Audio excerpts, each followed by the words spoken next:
ሰላም እንዴት ናችሁ? ዛሬ ቆንጆ የሆነ የፓንኬክ አሰራር ነው የምናየው። በመጀመሪያ አንድ እንቁላል እናደርጋለን። ከዛ ደግሞ በሻይ ብርጭቆ አንድ ኩባያ ስኳር ነው የጨመርኩት። በደንብ አልሞላሁትም የሻዩን ብርጭቆ። ከዛ ደግሞ በሻይ ማንኪያ ትንሽ ጨው እንጨምርበታለን። ከዛ በመቀጠል ግማሽ ኩባያ ወተት እናደርግበታለን። ከዛ ትንሽ ዘይት እንጨምራለን።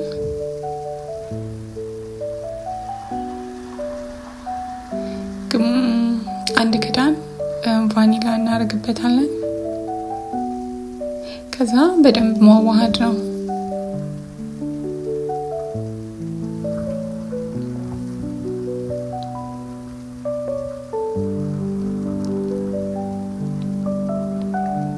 እንደዚህ በደንብ ከተዋሃደልን በኋላ ግማሽ ኩባያ ዱቄት እንጨምራለን።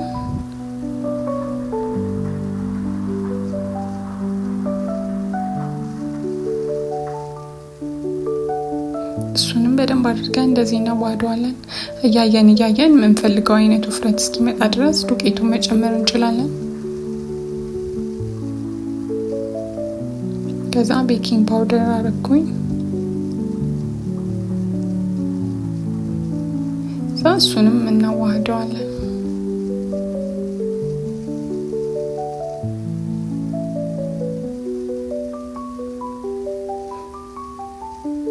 አሁን እንደዚህ በደንብ ሬዲ ሆኖልናል ማለት ነው። ይህንን እንግዲህ መጋገር ነው። እናንተ በመጥበሻ መጋገር ትችላላችሁ። ምንም ዘይት ምናምን የማያስፈልጋችሁም፣ ዝም ብላችሁ መጋገር ትችላላችሁ። መጥበሻችሁ ሚስ ከሆነ ግን ጀስት በብሩሽ ዘይት መቀባት ትችላላችሁ መጥበሻችሁ ላይ። እኔ ባንዴ ብዙ እንዲወጣልኝ በእንጀራ ምጣዴ ነው እየጋገርኩኝ ያለሁት።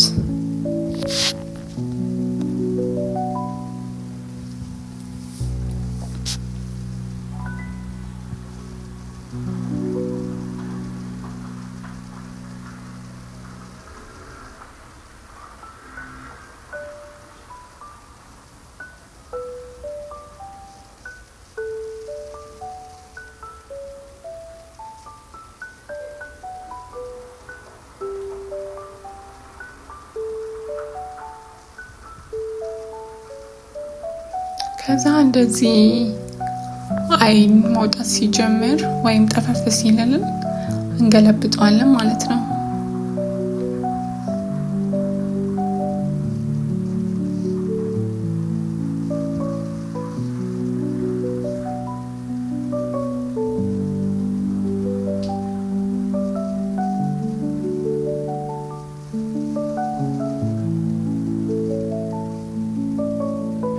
ከገለበጥ ነው በኋላ ትንሽ ደቂቃ ጠብቀን ወዲያው ማውጣት ነው።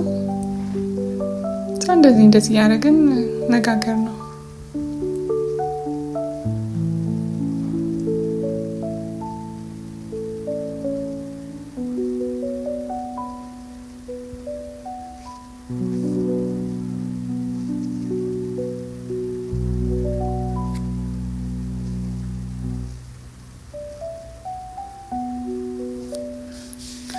እንግዲህ አሁን እንደዚህ ቆንጆ ሆኖ ደርሶልናል።